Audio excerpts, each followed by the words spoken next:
मी गोविंदभाऊ Kamble, doctor Babasaheb Ambedkar सार्वजनिक वाचनालय देवपूर धुळेचा अध्यक्ष या नात्याने देवपूरमध्ये गोरगरीब मागासवर्गीय स्लम भागातील अंडाकृती गार्डनच्या ओपन स्पेस जागेवरती 94 पासून क्रांतीसूर्य डॉक्टर बाबासाहेब आंबेडकर सार्वजनिक वाचनालय हे चालू होते.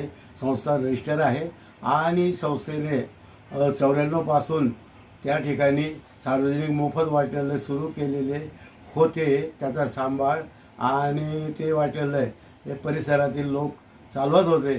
परंतु महानगरपालिकेने राजकीय दबावाखाली येऊन त्या ठिकाणी चालू असलेले वाचनालय, त्या ठिकाणी चालू असलेले 94 पासूनचे वाचनालय महानगरपालिकेने राजकीय दबावाखाली येऊन ते बंद पाडले आणि बंद पाडल्यानंतर परिसरातील लोक आणि वाचनालय संस्था हे न्यायालयात दाद मागण्यासाठी गेले असता न्यायालयाने महानगरपालिकेची ही एकतर्फी कारवाई राजकीय दबावाखाली केलेली होती.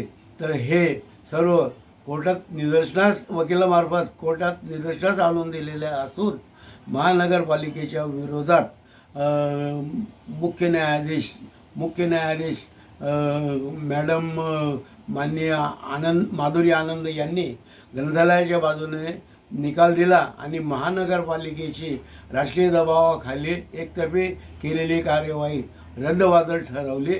महानगरपालिकेच्या विरोधात मुख्य न्यायाधीश माननीय माधुरी मॅडम यांनी ग्रंथालयास 3 लाख रुपये महानगरपालिकेने हा निकाल लागल्याच्या 1 महिन्याच्या आत द्यावेत.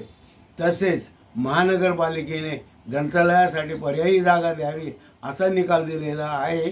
सदरच्या निकालामुळे परिसरातील नागरिक आणि वाचनालय संस्था यांचा न्यायालयावरचा विश्वास दृढ झालेला असून महानगरपालिकेच्या एकतर्फी आणि राजकीय दबावाखाली काम करण्याच्या प्रवृत्तीला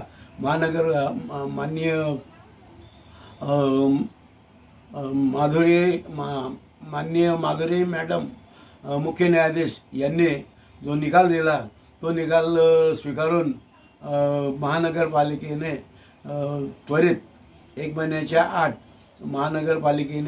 ती 1 महिन्याच्या आत 3 लाख रुपये वाचनालयास द्यावेत आणि वाचनालयासाठी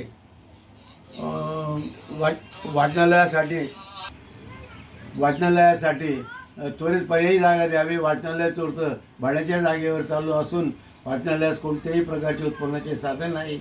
वाचनालयाची इतर ठिकाणी कोणतीही स्वतःची खाजगी जागा नाही. तरी महानगरपालिकेला आमची नम्र विनंती आहे की म्हणजे धुळे मुख्य न्यायाधीश यांच्या आदेशानुसार त्वरित अंमलबजावणी करून महानगरपालिकेने लोकोपयोगी उपक्रमासाठी त्वरित मुख्य न्यायाधीश यांनी दिलेल्या आदेशाची अंमलबजावणी करावी अशी आमची महानगरपालिका आयुक्त यांना विनंती.